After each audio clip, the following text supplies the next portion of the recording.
हरे कृष्णा। आप सभी पर कान्हा जी का आशीर्वाद सदा बना रहे। आश्विन माह के शुक्ल पक्ष में आने वाली एकादशी का नाम है पापांकुशा एकादशी, अर्थात पापों पर अंकुश लगाने वाली एकादशी। और आज की इस वीडियो में आप जानेंगे पापांकुशा एकादशी की तिथि, शुभ मुहूर्त और इस एकादशी के महत्व के बारे में।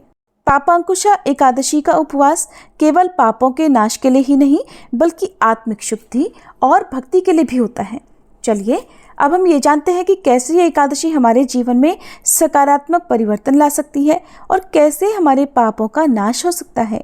जाने अनजाने में किए गए व्यक्ति के पापों का प्रारब्ध उन्हें हमेशा तब तक झेलना पड़ता है जब तक उन पापों का प्रायश्चित न हो जाए या वे पाप जड़ सहित नष्ट न हो जाए। जो व्यक्ति अपने जीवन में जिस तरह के पाप कर्म करता है उसे उसी प्रकार के नरक की प्राप्ति होती है। और पापांकुशा एकादशी का एकमात्र उपवास ऐसी सामर्थ्य रखता है जो व्यक्ति के जन्म जन्मांतरों के पापों का नाश केवल एक ही दिन, एक ही क्षण में नष्ट कर डालता है। और जो व्यक्ति आश्विन माह के शुक्ल पक्ष की पापांकुशा एकादशी का व्रत रखता है उन्हें अपने पापों का नाश हो जाने के बाद बार बार इस संसार बंधन में नहीं बंधना पड़ता। उन्हें भगवान की कृपा से मोक्ष मिल जाता है। पापांकुशा एकादशी को पद्मनाभ एकादशी भी कहते हैं। जो मनुष्य शारंग धनुषधारी भगवान विष्णु की शरण में जाते हैं उन्हें कभी भी यम यातना भुगतनी नहीं पड़ती।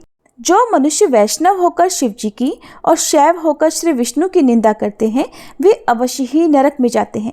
सहस्त्रों वाजपेयी और अश्वमेध यज्ञों से जो फल मिलता है वह एकादशी के व्रत के 16वें भाग के बराबर भी नहीं होता। संसार में पापांकुशा एकादशी के बराबर कोई पुण्यदायी व्रत नहीं। इसके बराबर पवित्र तीनों लोकों में कुछ भी नहीं। जब तक मनुष्य पद्मनाभ एकादशी का व्रत नहीं करते हैं तब तक उनकी देह में पाप निवास करते रहते हैं। जिस प्रकार एक पहले के सभी पाप कर्मों का नाश महर्षि अंगिरा द्वारा बताए गए पापांकुशा एकादशी व्रत का पालन करने से हो गए, उसी प्रकार ये एकादशी अपने सभी भक्तों के पापों को उसी प्रकार जला डालती है जैसे अग्नि सूखे हुए तिनकों के ढेर को। आइए अब जानते हैं इस बार पापांकुशा एकादशी का उपवास कब रखा जाएगा और कब खोला जाएगा। साल 2024 में आश्विन शुक्ल पक्ष की एकादशी तिथि प्रारंभ होगी 13 अक्टूबर दिन रविवार को सुबह 9:10 से और समाप्त होगी 14 अक्टूबर दिन सोमवार को सुबह 6:41 पर। वैसे तो रविवार के दिन सुबह से ही एकादशी लग रही है, लेकिन रविवार के दिन दशमी तिथि मिली हुई एकादशी होगी, इसलिए सभी वैष्णवों को या सभी गृहस्थ जनों को इस बार 14 अक्टूबर सोमवार के दिन ही पापांकुशा एकादशी का व्रत रखना चाहिए। एकादशी का व्रत केवल 14 अक्टूबर सोमवार को ही रहेगा। 14 अक्टूबर सोमवार को सूर्योदय होगा सुबह 6:27 पर, सूर्यास्त शाम 5:58 पर। ब्रह्म मुहूर्त सुबह 4:51 से 5:39 पर। अभिजीत मुहूर्त रहेगा सुबह 11:49 से दोपहर 12:35 पर। अमृत काल शाम 6:09 से 7:36 तक और राहु काल सुबह 7:30 बजे से 9 बजे तक रहेगा।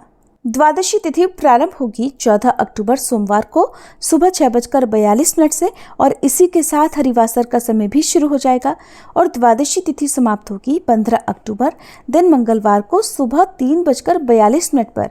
15 अक्टूबर मंगलवार को सूर्योदय होगा सुबह 6:27 पर और सूर्यास्त होगा शाम 5:57 पर।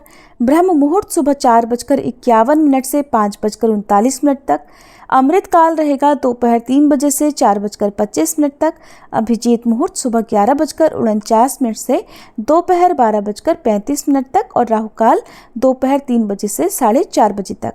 हरिवासर का जो समय सोमवार को सुबह से प्रारंभ हुआ है वो दोपहर लगभग 12:30 बजे तक समाप्त हो जाएगा। हरिवासर के दौरान भगवान का स्मरण करने, मंत्र जाप करने से भगवान श्री हरि बहुत जल्दी प्रसन्न हो जाते हैं। इस बार पापांकुशा एकादशी का व्रत 15 अक्टूबर मंगलवार को सुबह 6:27 से 7:45 के बीच में खोला जाएगा, यानी कि व्रत का पारणा इसी शुभ मुहूर्त में किया जाएगा। ध्यान रखिएगा, तिथि सुबह सूर्योदय से पहले ही समाप्त हो रही है और जब भी ऐसा होता है तब त्रयोदशी तिथि के शुरुआती कुछ समय में व्रत का पारणा करने से कोई दोष नहीं लगता, बल्कि व्रत पूर्ण हो जाता है। इसलिए आपको जो मुहूर्त बताया गया है उसी मुहूर्त के अंदर अंदर आप अपना उपवास अवश्य खोलें। यदि आज की वीडियो जानकारी अच्छी लगी हो तो वीडियो को लाइक करके इस दिन आप हमारे चैनल पर पापांकुशा एकादशी की कथा भी जरूर सुनिएगा।